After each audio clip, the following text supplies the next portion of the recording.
Hey everybody, welcome to Obscurities and Miniatures. It's Friday, which means we bring another obscurity in literature. And I don't think you can get more obscure than this because I can't even read the friggin' kanji. And I asked the kids, and even they couldn't read the middle one there, but it doesn't matter. I mean, you can get away with katakana stuff. You can figure out that it says 80s action robot anime prop model.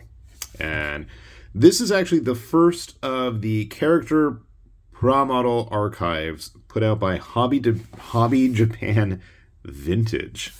So yeah, we've been doing this magazine enough, and last week's video, I think it was last week, recently I did a video on like one of the oldest Hobby Japans I've still got sitting around on the shelves.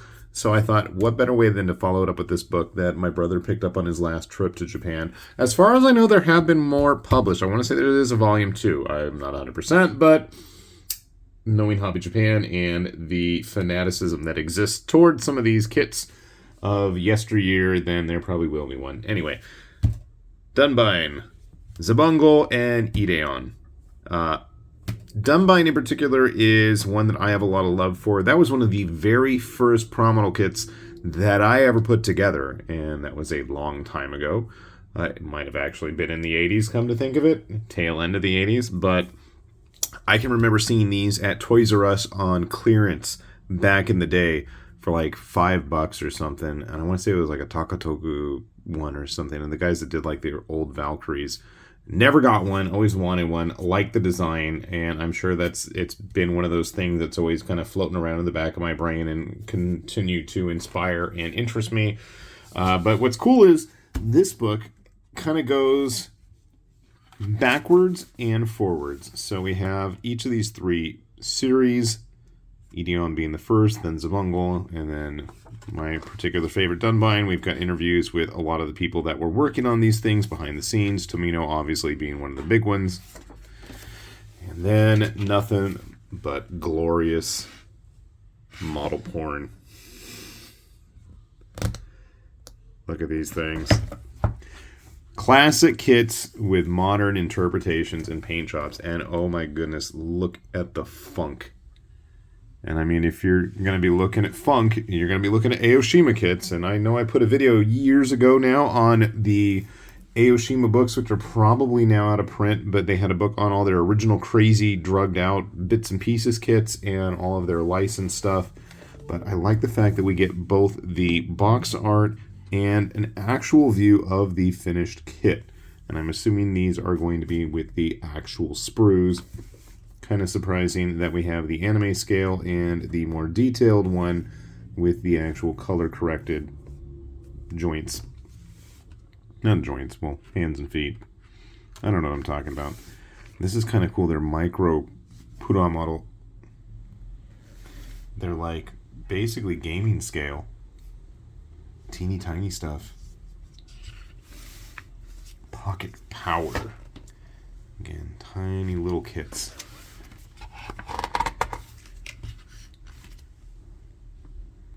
One of the designers of Ideon. We get a lot of line art in here too. Some behind the scenes stuff. That's always kind of cool to see. Leave it to Hobby Japan to be bringing the goods when it comes to that kind of stuff. You can hear my dog yapping in agreement back there. Ideon was always a weird one with its whole kind of Super Dairuger 15 vehicle Voltron combination thing where you have like a bajillion machines all kind of piled together to form a robot that looks nothing like it. I was never a fan. One of my biggest regrets is growing up not actually picking up any of the Buff Clan. The Buff Clan, I believe, were the bad guys in Ideon. I don't remember, but they had all kinds of weird machines. And I always had an opportunity and never acted upon it. Disappointing.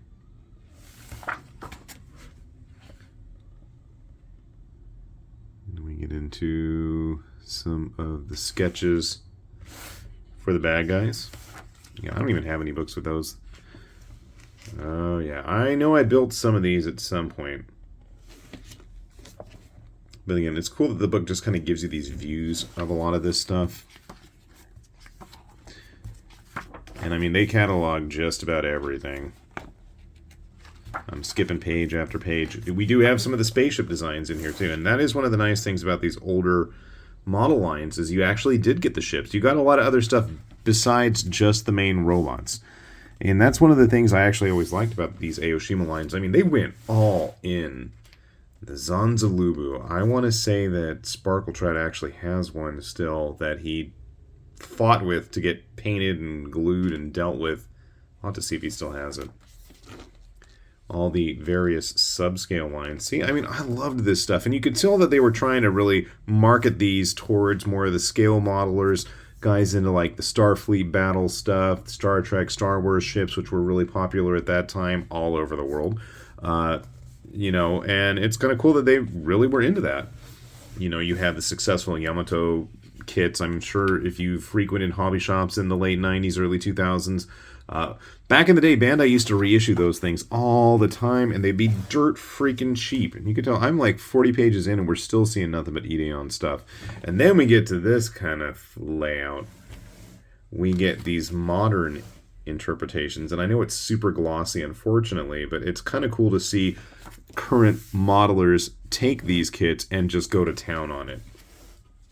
And I keep trying to talk my son into sitting here and helping me with the translations of these, but he's busy watching Kamen Rider right now, it sounds like. So, just modern paint jobs.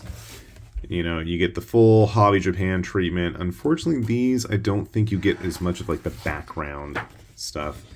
About 56 pages in, we get into the Zabungle stuff. Again, there's a lot of line art. I've never been a big fan of the Zabungle designs myself.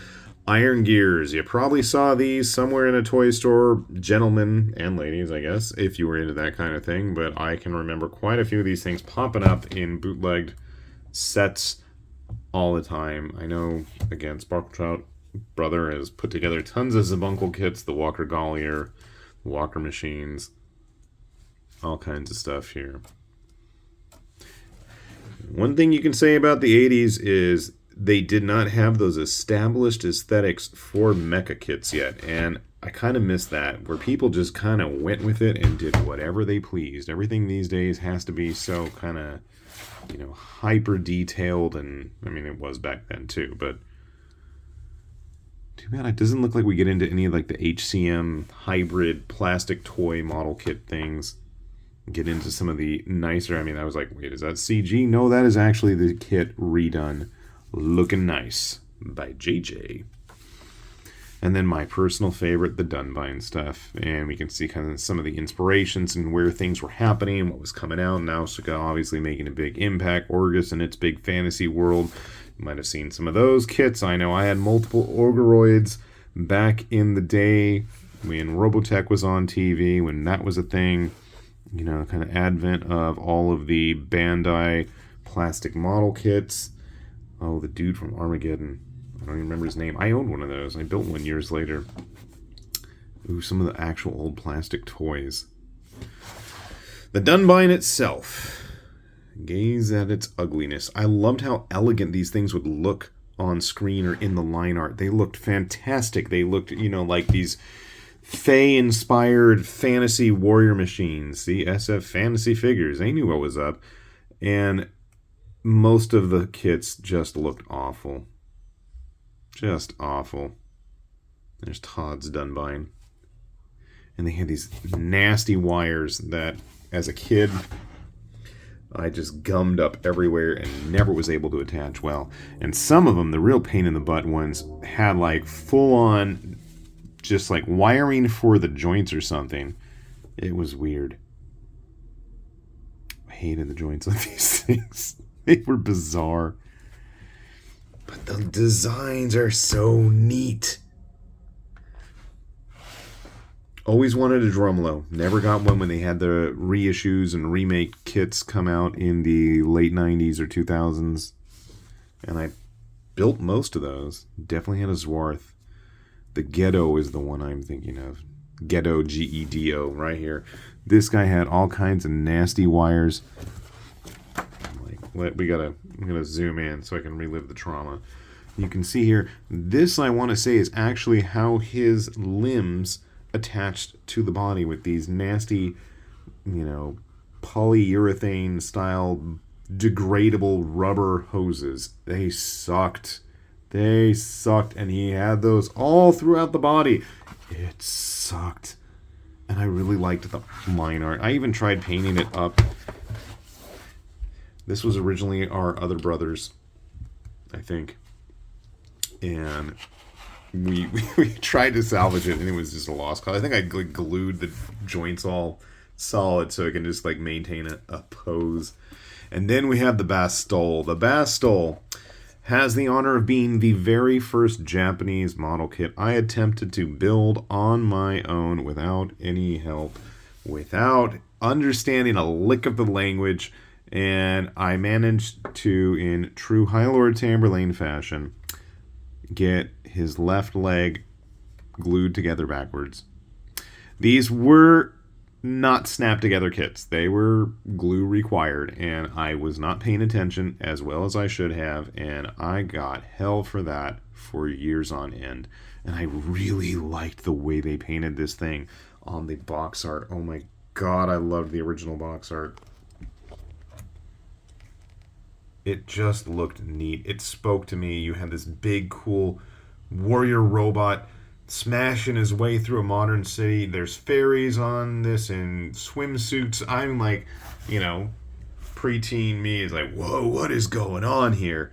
Big fantasy robot warrior bug things with like jet turbines and translucent wings and swords and rocket launchers and sexy fairy ladies hanging out with them.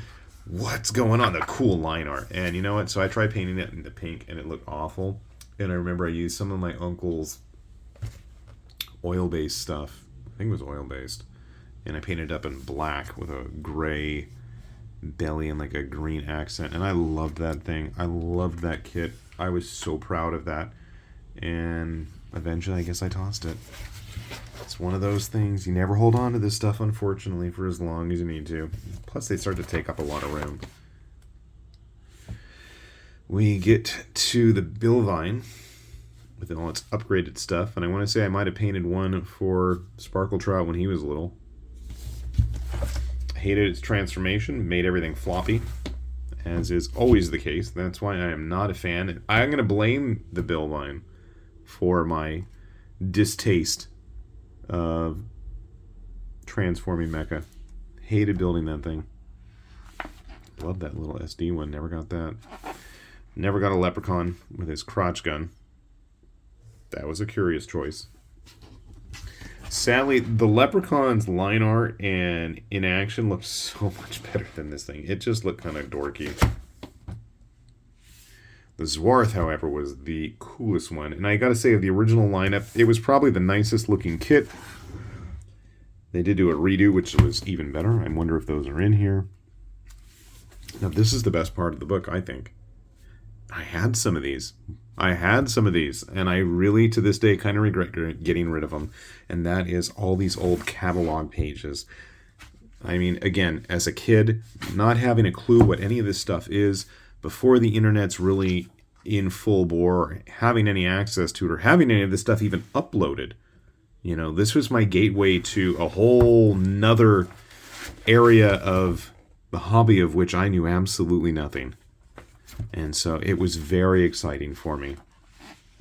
Come on, look at these. These are just, to me, this is the epitome of like hobby Japan. Nice wooden diorama box. Good old Bastille. See, it has that nice green cockpit. I always like that. We tried to do that with the belly too, but it just didn't look as good. So that's why we went with that, like a nice humble gray or something. Look at the amount of work that they had to do to mask it and fix it up. It's an awful kit. It's definitely a product of its time. Oh, here's the 1/48 scale one, which looked a little bit better. I've never built one, always wanted to try, but the shipping sucked even back in the turn of the millennium. Always wanted to order it, never got around to it. But man, I want to say they're going to do another one if they haven't already on like Dugram and Votoms and probably something else. But in this day and age, we're still seeing that janglish stuff. English. I don't like that. That bugs me. But we're definitely building plastic models here. Yeah. I humbly salute you guys. This stuff, I mean, it was a major part of my formative years. I don't want to say my childhood, but again, it was in a way because, you know, I can remember owning some of the Tequila Gunner knockoffs from Doug Ram, you know, the big walking tanks. We had that stuff. We had Soltix. I have a round facer I picked up years ago when I was first figuring out what all that stuff was. I remember seeing the Votoms kits. I owned my first, Marshy Dog back in the early 90s. So to me, this book is just an awesome, memorable trip down a nostalgic lane. But it is cool to see a lot of that extra stuff in here. Besides just the kits, you got all the box artwork. You got all the layout stuff.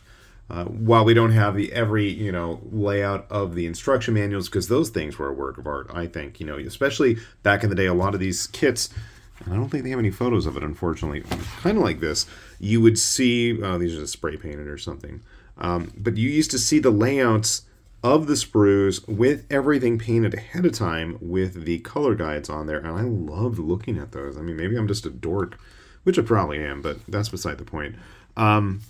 Just checking out how everything went together and just letting my imagination wander with this stuff.